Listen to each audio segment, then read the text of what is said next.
Sandali, Rudy, Mauna na kayo, Agi. Paparada ko lang itong sasakyan. Huwag ka muna kayang tumuloy, Edward. Nasa loob si Cabo de los Santos. Matagal na mainit sa yun, Mabuti pa, umalis na muna kayo. Mamaya na kayo bumalik. Total, paalis na naman yun, Silas, mag-ikot-ikot na muna tayo. Mamaya na lang tayo bumalik. Salamat, Jaime. Oy! Naligaw pala rito ang sikat na Hagidorn. Ang nababalitang matapang at kinatatakutan ng marami. Puro naman pipitsugin na nakakabangga mo. Sa akin mo subukan ang bilis mo sa baril.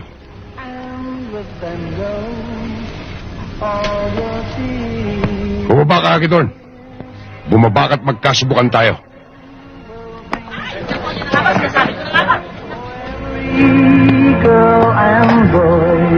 Nasa labas si Hagidorn.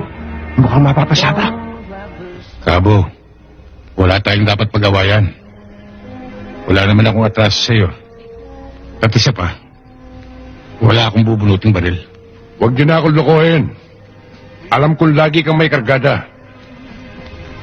Bumaba ka! Cabo, talaga namang walang dalang baril si Blas Pauwi na nga kami. Hindi ba? Oo nga, kanina pa kami uuwi. Tama na yung mga palabas niyo. Bumaba ka, Hagidorn. Bumaba ka! Mawalang galang nga sa inyo, Cabo. Ano bang problema? Huwag ka makialam dito, Sarento. Ano man ang problema, ayusin natin. Nakakahiya sa mga tao Mabuti pa. Umuwi na lang kayo. Inuutusan mo ba ako? Huwag mo sabihin pisi ka. Sa ulitin, mamimili ka na sisitahin. Inilalagay ko lang sa lugar, Cabo. Bawal sa atin na magdala ng baril na nakasibilyan. Martial law tayo ngayon at yan ay a violation of General Order No. 10. Anong violation?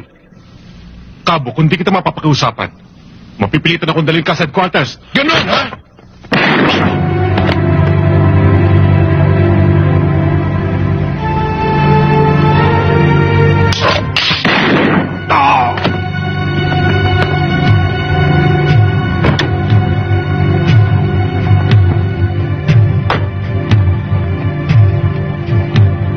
Hindi ka pa namatay, Hagidorn.